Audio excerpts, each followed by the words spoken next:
ಒಂದು ವಿಕೆಟ್ ಆಯಿತು ಕೇವಲ 48 ಗಂಟೆಗಳಲ್ಲಿ. ಈಗ ಮತ್ತೊಂದು ವಿಕೆಟ್ ಏನಾದರೂ ಪತನವಾಗುತ್ತಾ? ಸಚಿವ ಸ್ಥಾನಕ್ಕೆ ರಾಜೀನಾಮೆ ನೀಡೋದಕ್ಕೆ ಮುನಿಯಪ್ಪ ಅವರು ಕೂಡ ಮುಂದಾಗ್ತಾ ಇದ್ದಾರೆ. ರಾಮಲಿಂಗಾರೆಡ್ಡಿ ಅವರ ಬೆನ್ನಲ್ಲೇ ಮುನಿಯಪ್ಪ ಅವರು ಕೂಡ ರಾಜೀನಾಮೆಗೆ ಮುಂದಾಗ್ತಾ ಇದ್ದಾರೆ. ಆಹಾರ ಮತ್ತು ನಾಗರಿಕ ಪೂರೈಕೆ ಸಚಿವ KH ಮುನಿಯಪ್ಪ ಅವರು ಖಾತೆ ಹಂಚಿಕೆ ಗೊಂದಲಕ್ಕೆ ತುಪ್ಪ ಸುರಿದಿದ್ದಾರೆ. ಮುನಿಯಪ್ಪ ಅವರು ಅವರ ಒಂದು ರಾಜೀನಾಮೆ ನಡೆ ಈ ಉರಿತಾ ಇರುವಂತಹ ಬೆಂಕಿಗೆ ತುಪ್ಪ ಸುರಿದಂತಾಗಿದೆ. ಈಗ ರಾಜೀನಾಮೆ ಸಲ್ಲಿಕೆಯ ಇಂಗಿತವನ್ನ ಹೊರಹಾಕಿದ್ದಾರೆ ಸಚಿವ ಮುನಿಯಪ್ಪ ಅವರು. ರಾಮಲಿಂಗಾರೆಡ್ಡಿ ಅವರ ಬೆನ್ನಲ್ಲೇ ರಾಜೀನಾಮೆ ಸಲ್ಲಿಸುವ ಇಂಗಿತವನ್ನ ಮುನಿಯಪ್ಪ ಅವರು ಕೂಡ ಹೊರಹಾಕಿದ್ದಾರೆ. ಅಂದ್ರೆ ಕಾಂಗ್ರೆಸ್ ಪಕ್ಷ ಈಗ ತೀವ್ರವಾಗಿ ಆಂತರಿಕ ಕಲಹವನ್ನ ಎದುರಿಸ್ತಾ ಇದೆ. ಈ ಸಂಪುಟ ರಚನೆ ವಿಚಾರಕ್ಕೆ ಸಂಬಂಧಪಟ್ಟಂತೆ ಖಾತೆ ಹಂಚಿಕೆ ವಿಚಾರ ಕಾಂಗ್ರೆಸ್ ಪಕ್ಷದಲ್ಲಿ DK ಶಿವಕುಮಾರ್ ಅವರಿಗೆ ಈಗ ನುಂಗಲಾರದ ತುತ್ತಾಗ್ತಾ ಇದೆ. ಇದು ನಿಜವಾಗ್ಲೂ ಕೂಡ CM ಕುರ್ಚಿ ಅಲ್ಲ, ಕಾದ ಕುಲುಮೆ, ಕಾದಿರುವಂತಹ ಕಾವಲಿ, ಇದರ ಮೇಲೆ ಕೂರುವಂಥದ್ದು ಸಾಮಾನ್ಯ ಅಲ್ಲ ಅಂತ DK ಶಿವಕುಮಾರ್ ಅವರಿಗೂ ಕೂಡ ಈಗ ಅರ್ಥವಾಗೋದಕ್ಕೆ ಆರಂಭ ಆಗಿದೆ. 48 ಗಂಟೆಗಳು ಮಾತ್ರ ಆಯಿತು. ಅಷ್ಟರ ಒಳಗಾಗಿ ಒಂದು ಕಡೆ ರಾಮಲಿಂಗಾರೆಡ್ಡಿ, ಮತ್ತೊಂದು ಕಡೆ KH ಮುನಿಯಪ್ಪ ಅವರು ಕೂಡ ರಾಜೀನಾಮೆ ಇಂಗಿತವನ್ನು ವ್ಯಕ್ತಪಡಿಸಿದಾರಂತೆ. ಈ ಬಗ್ಗೆ ಮತ್ತಷ್ಟು ಮಾಹಿತಿ ಕೊಡ್ತಾರೆ ಮಾರುತಿ, ನೇರ ಸಂಪರ್ಕದಲ್ಲಿದ್ದಾರೆ. ಮಾರುತಿ, ಈಗ KH ಮುನಿಯಪ್ಪ ಅವರು ಕೂಡ ಅದೇ ಖಾತೆ ಸಿಕ್ಕಿರೋದಕ್ಕೆ ಅವರಿಗೂ ಕೂಡ ಅಸಮಾಧಾನ ಇದೆ ಅಂತ ಕಾಣುತ್ತೆ.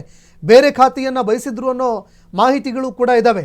ಯಾವ ಖಾತೆಗಾಗಿ ಬೇಡಿಕೆ ಇಡ್ತಾ ಇದ್ದಾರೆ ಅವರು? ಈ ಆಂತರಿಕ ಕಲಹ ಅಂದರೆ ಇದೇ ಖಾತೆ ಬೇಕು ನಮಗೆ ಅಂತ ಆ ಪಟ್ಟೇನಿದೆ ಅದು ಮತ್ತಷ್ಟು ತೀವ್ರ ಆಗೋ ಸಾಧ್ಯತೆ ಇದೆಯಾ ಅಂತ ಕಾಂಗ್ರೆಸ್ ಪಕ್ಷದಲ್ಲಿ?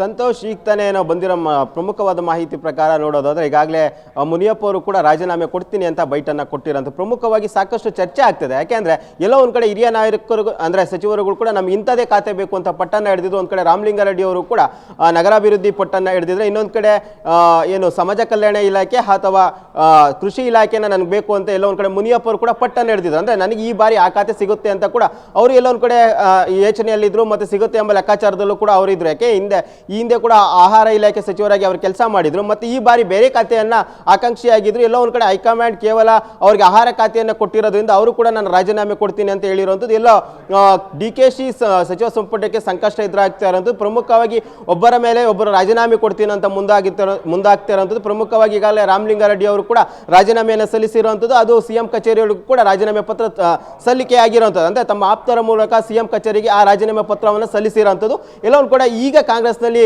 ಗುದ್ದಾಟ ಆರಂಭ ಆಗಿದೆ. ಯಾಕೆಂದ್ರೆ ಇನ್ನ ಬಾಕಿ ಉಳಿದಂತಹ ಸಚಿವ ಸ್ಥಾನಗಳ ಪಟ್ಟಿ ಇನ್ನ ರೆಡಿನೇ ಆಗಿಲ್ಲ. ಆಗಲೇ ಖಾತೆ ಹಂಚಿಕೆ ವಿಚಾರವಾಗಿ ಗಲಾಟೆ ಆಗ್ತಿದೆ. ಮುಂದೆ ಬರುವಂತಹ ಸಚಿವ ಸ್ಥಾನದ ಆಕಾಂಕ್ಷೆಗೂ ಕೂಡ ದೊಡ್ಡ ಮಟ್ಟದಲ್ಲಿದೆ. ಅವ್ರಿಗೂ ಕೂಡ ಖಾತೆಯನ್ನು ಬೇಡಿಕೆ ಇಡ್ತಿದ್ದಾರೆ. ಎಲ್ಲಿ ಯಾವ ರೀತಿಯಾದಂಥ ನಿಭಾಯಿಸಬೇಕು ಅಂತ ಕೂಡ DKC ಅವ್ರಿಗೆ ಸಂಕಷ್ಟ ಆಗಿದೆ. ಮತ್ತೊಂದು ಕಡೆ ಹೈಕಮಾಂಡ್ಗೂ ಕೂಡ ಸಂಕಷ್ಟ ಆಗಿರುತ್ತೆ. ಯಾಕಂದ್ರೆ ಪ್ರಮುಖವಾಗಿ ರಾಮಲಿಂಗಾರೆಡ್ಡಿ ಅವರು ಬೆಂಗಳೂರಿನಲ್ಲಿ ಹಿಡಿತ ಹೊಂದಿರುವಂತಹ ಶಾಸಕರಾಗಿರುವಂಥದ್ದು.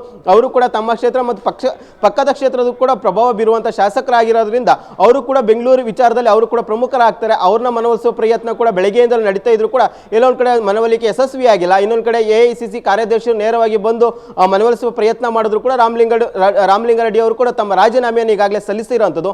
ಇನ್ನೊಂದು ಕಡೆ ಆಹಾರ ಖಾತೆ ನೀಡಿರುವಂತಹ ಮುನಿಯಪ್ಪ ಅವರು ಕೂಡ ನನಗೆ ಈ ಖಾತೆ ಬೇಡ, ನನಗೆ ಬೇರೆ ಖಾತೆ ಬೇಕು ಅಂತ ಕೂಡ ಅವರು ಪಟ್ಟನ್ನು ಹಿಡಿದಿರುವಂಥದ್ದು. ಪ್ರಮುಖವಾಗಿ ಸಮಾಜ ಕಲ್ಯಾಣ ಇಲಾಖೆ ಮತ್ತು ಅದೇ ರೀತಿ ಅಥವಾ ಏನು ಕೃಷಿ ಇಲಾಖೆ ನನಗೆ ಬೇಕು ಅಂತ ಏನು ಮುನಿಯಪ್ಪ ಅವರು ಪಟ್ಟು ಹಿಡಿದಿರೋದು. ಅವರು ಕೂಡ ಈಗ ಸದ್ಯದ ಮಾಹಿತಿ ಪ್ರಕಾರ ನಾನು ರಾಜೀನಾಮೆ ಸಲ್ಲಿಸ್ತೇನೆ ಅಂತ ಕೂಡ ಅವರು ಹೇಳ್ತಿರೋಂಥದ್ದು. ಸಂತೋಷ್, ಈಗ ಸದ್ಯಕ್ಕೆ ಕಾಂಗ್ರೆಸ್ ಪಕ್ಷದಲ್ಲಿ ಈಗ 48 ಗಂಟೆಗಳಲ್ಲಿ ಎಷ್ಟೊಂದು ಸಮಸ್ಯೆಗಳು ಎದುರಾಗ್ತಾ ಇದೆ.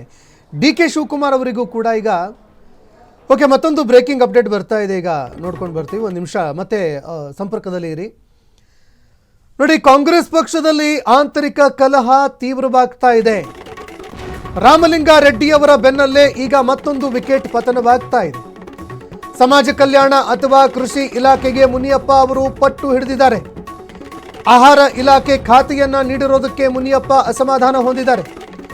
DK ಸರ್ಕಾರಕ್ಕೆ ಸಂಕಷ್ಟದ ಮೇಲೆ ಸಂಕಷ್ಟಗಳು ಶುರುವಾಗ್ತಾ ಇದೆ. ಈಗ ದೇವನಹಳ್ಳಿಯಲ್ಲಿ ರಾಜೀನಾಮೆ ಇಂಗಿತವನ್ನ ಮುನಿಯಪ್ಪ ಅವರು ಹೊರಹಾಕಿದ್ದಾರೆ.